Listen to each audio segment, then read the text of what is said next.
Hey, how's it going, guys? Today I'm checking out the Winnovo T10 tablet available for $100 on Amazon. This has to be the first tablet I've seen that has 3 gigs of RAM at $100 or less, which is always great to see because the other one was the Aldo Cube tablet that I reviewed or unboxed not too long ago, which had 3 gigs of RAM and it was going for $112. So this is even less than that. One of the reasons is because if you look in the back here, it has a 1280 by 800 IPS display. The Aldo Cube had a 1920 by 1200. I'm not really going to compare the two. The only reason I was mentioning it is because they're so similar in price. But yeah, this one has a 10.1 inch IPS display, and then a MediaTek MT8163 quad-core processor. There's dual bands apparently for Wi-Fi. 6,000 milliamp hour battery. So that's not crazy, but that's not bad either. Again, 3 gigs of RAM, 32 gigabytes of internal storage, 2 megapixel front and 5 megapixel rear camera. I'm assuming that's how it goes. It seems like there must be a GPS module because it says GPS, and then an FM radio to play, Android 9 Pie, and then it says you can have a TV out micro HDMI port. I'm assuming that's what it is. And there's not much else on the package here. One small detail that I like is that as you remove the sticker, everything will come out as void on this, so you can tell whether you're getting a new one or not. Inside the box you get the tablet itself. Underneath that there's a quick start guide, a wall outlet, which is kind of big actually, kind of thick, and then a micro USB to recharge the tablet. So this is what the tablet looks like, kind of typical in thickness and size. One thing I do like though is that it has front-facing speakers. Honestly, this has to be the first tablet I've seen, from what I can recall at least, that has front-facing speakers under $100.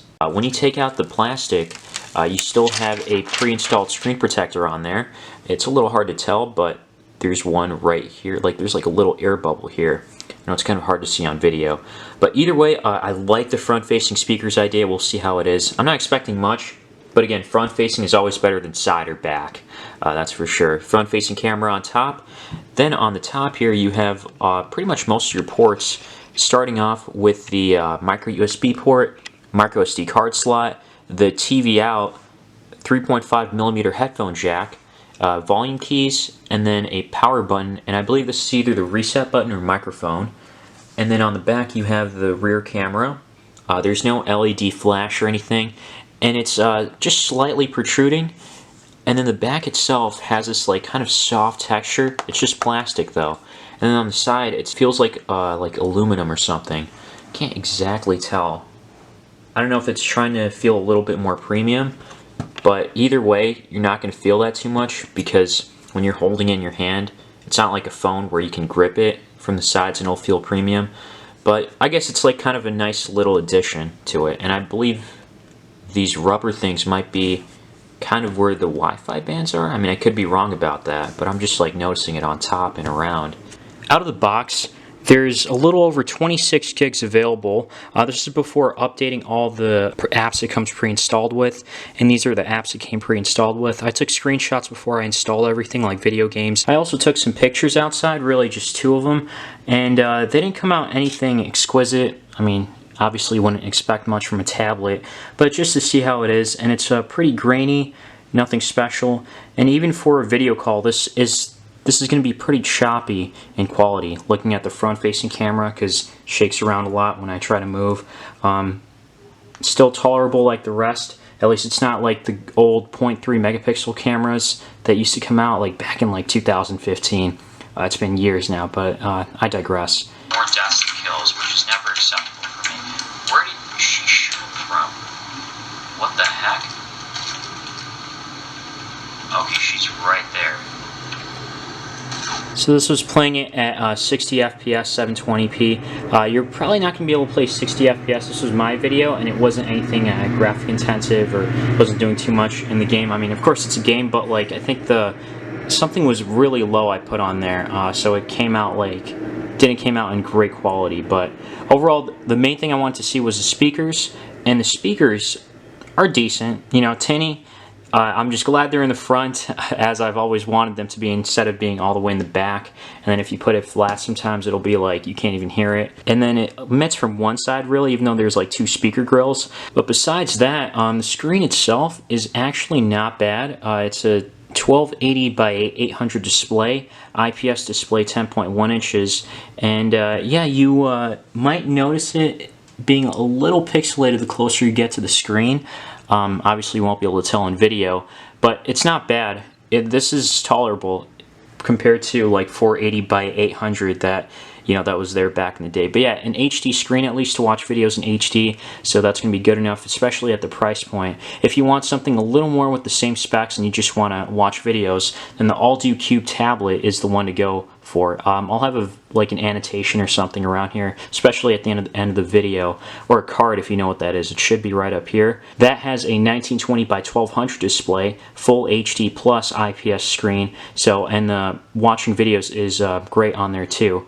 It's going to be better than this because it has a sharper screen, but this isn't too bad either way. Also, one other thing I forgot to mention is that it does get bright, but definitely not enough to use outside in sunlight.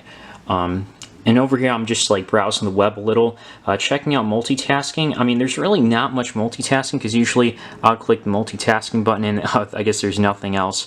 But yeah, normally you could have a split screen. I believe that was with the Beneath tablet and some other tablets, but you can't do it with this. And it's not like it's running an older Android firmware. It's like Android 9. So I don't know why some of the new tablets don't have multitasking on it. The only multitasking you can get is if you want to play a video on the side while you're browsing the web here like I am.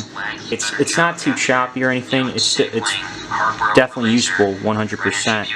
I do notice a bit of hiccups here and there every now and then. When loading stuff, that's to be expected, like comments haven't fully loaded yet.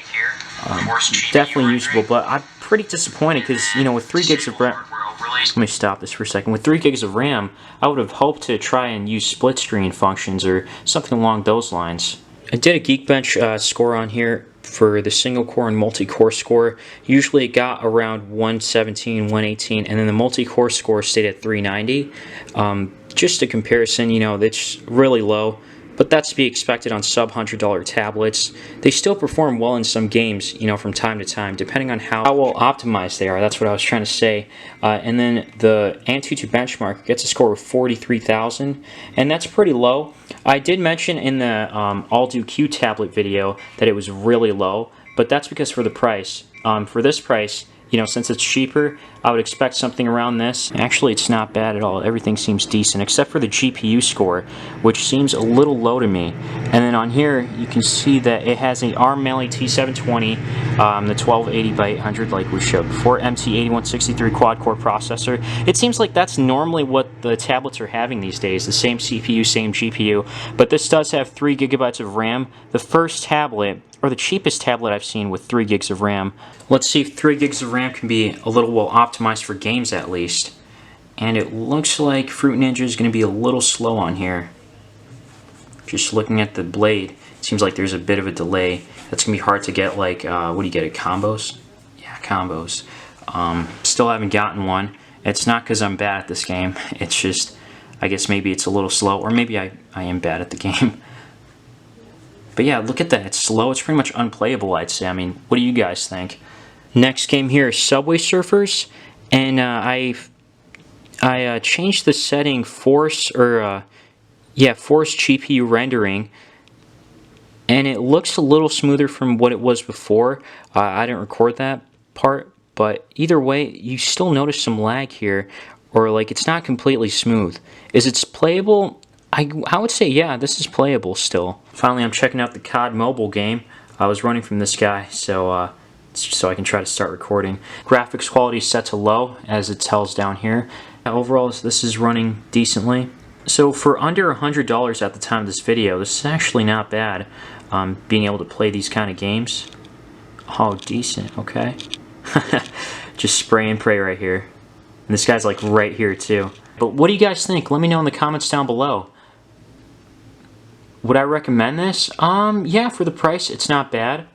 Let me put the UAV inbound. But yeah, I don't know why I'm spending so much time on this. Yeah, everything seems to be running fine on here. Playable, that's for sure.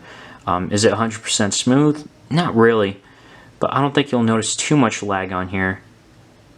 Except maybe up there. I don't know if you were able to notice that on video, but the frame rate dropped like quite a bit more when I was just like looking around a lot. Again, let me know what you guys think in the comments down below, and leave a like if you found this video helpful, and subscribe if you want to see more. And as always, thanks for watching.